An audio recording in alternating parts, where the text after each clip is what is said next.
Salve todo mundo! Hoje então, continuando, aquelas aulas sobre o período da cana-de-açúcar aqui no Brasil colônia, vamos falar sobre a sociedade.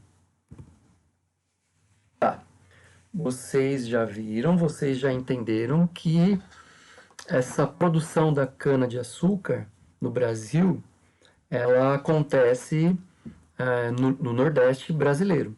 Não em todo o Nordeste, logicamente, mas na região litorânea do Nordeste, por conta do solo de Massapê, por conta do clima tropical, da experiência do português, não é?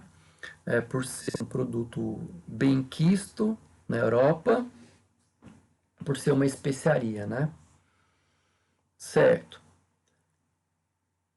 Então, toda a estrutura que foi montada no Brasil vai ter um reflexo na sociedade, nas pessoas que viviam dentro e inseridas naquela estrutura, né?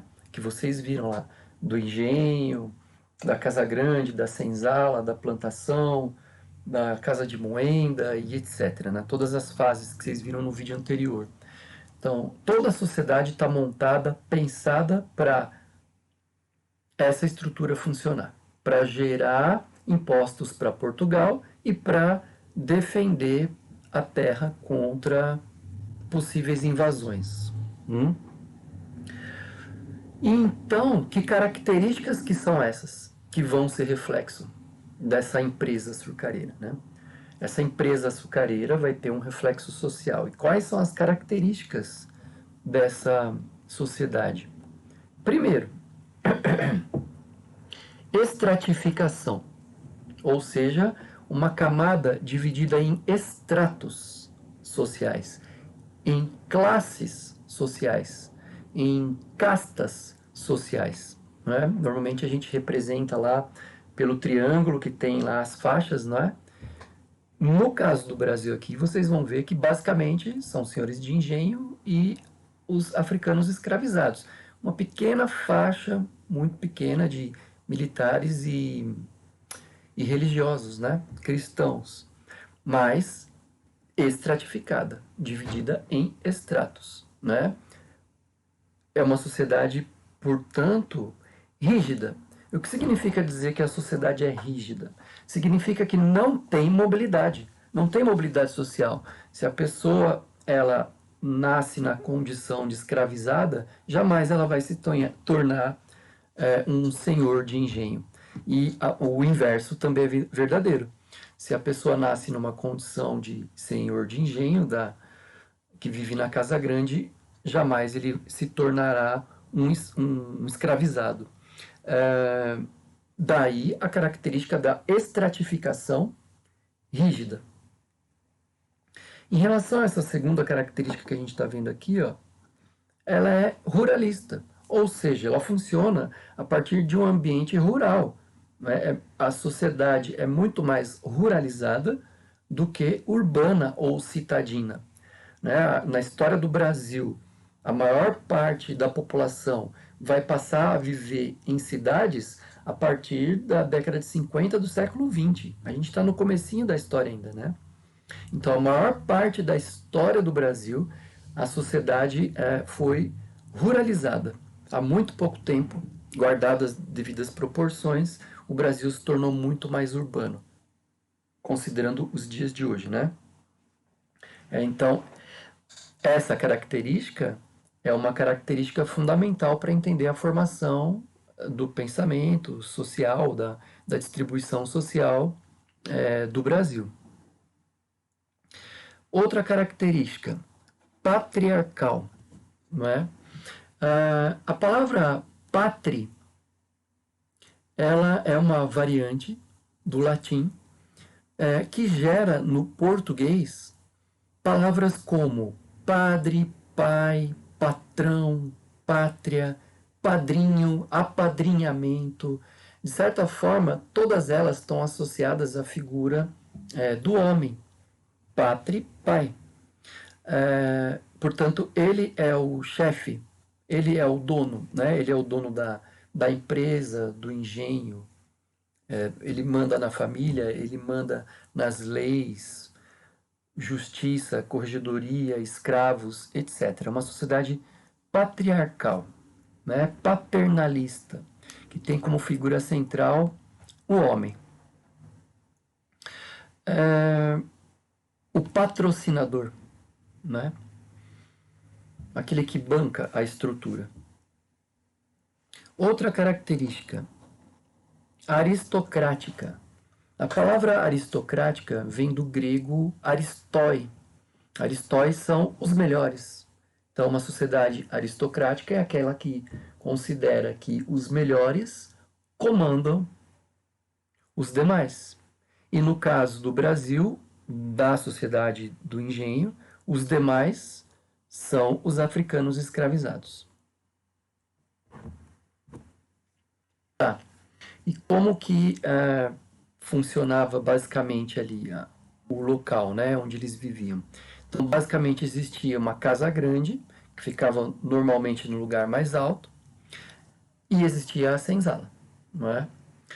A casa grande, muitos quartos, vocês vão ver uma imagem que eu selecionei aí da internet, né?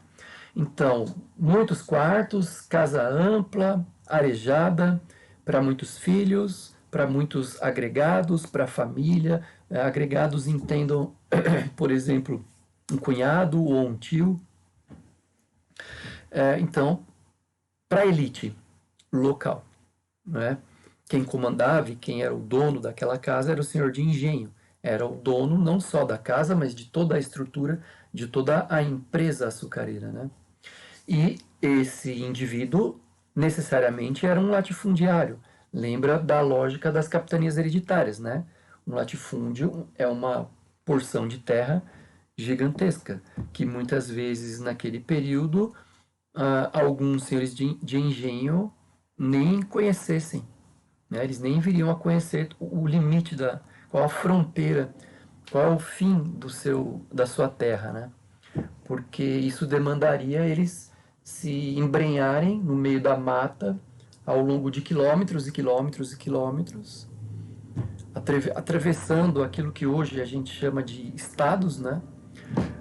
Então não era viável, era perigoso, inclusive, doenças, a questão da fome, da falta de água, indígenas poderiam vir atacar, né? E o interesse era proteger o litoral. Portanto, eles focavam a produção no litoral, né? Como a gente disse inicialmente nesse vídeo aqui. Então, esse indivíduo, o senhor de engenho, dono dessa casa grande, né, ele concentra o poder, ele concentra a riqueza, ele concentra a renda. Ele faz parte daquilo que a gente chamou de aristói, de uma família aristocrática, né? Ele é o aristói maior, digamos assim. Pois bem, e aí na base dessa pirâmide social estão os africanos que foram escravizados, não é? Viviam em senzalas pequenas, desconfortáveis, num chão de terra batida, numa situação de insalubridade, dormiam todos juntos e acorrentados. Em alguns exemplos de senzalas que eram construídas, né, era uma espécie de uma prisão para que os negros não fugissem.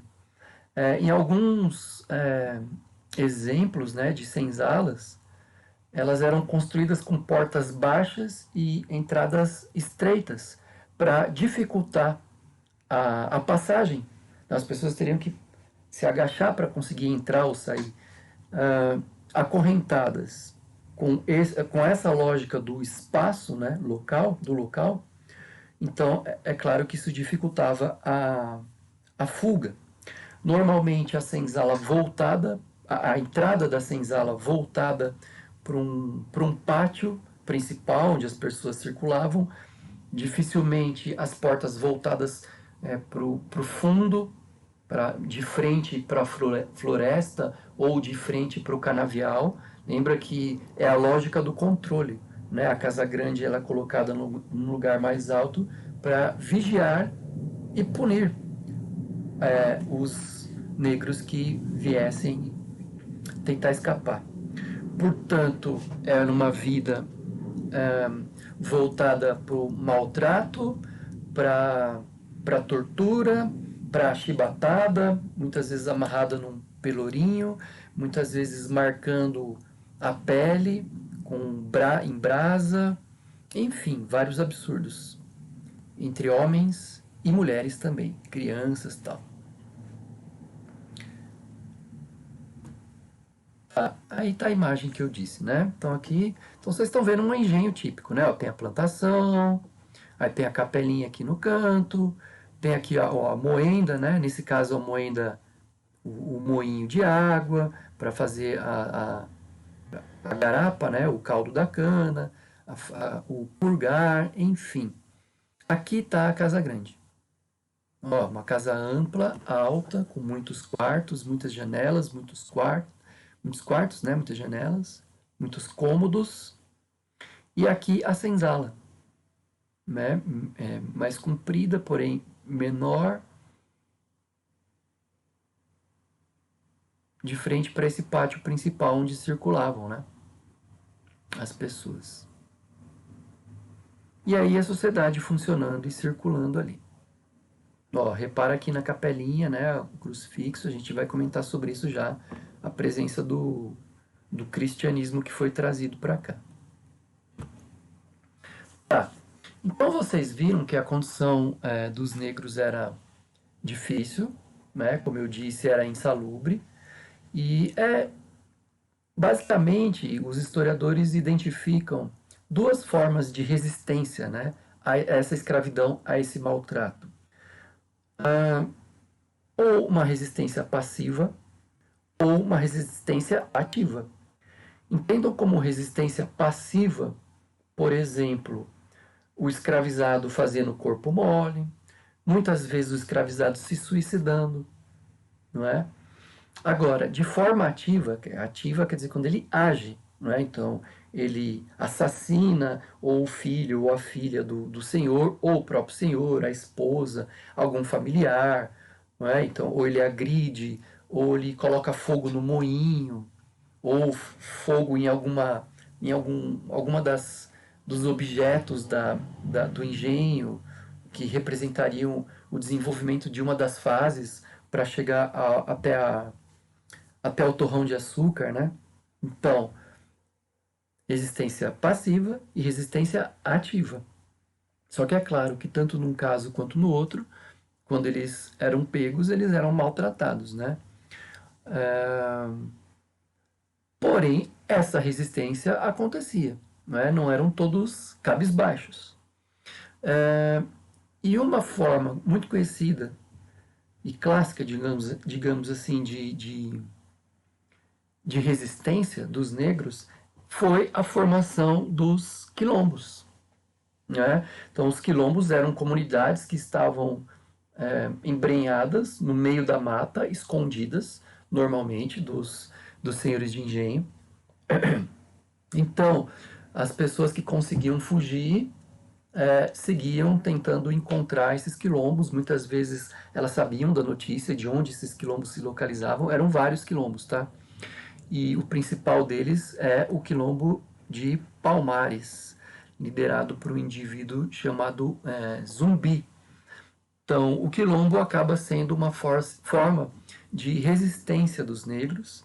Até hoje, acaba entrando para a história como um símbolo da consciência negra, né? Que ganhou até uma data de comemoração, que é uma data que equivale à morte de Zumbi, dos Palmares, que morreu numa emboscada.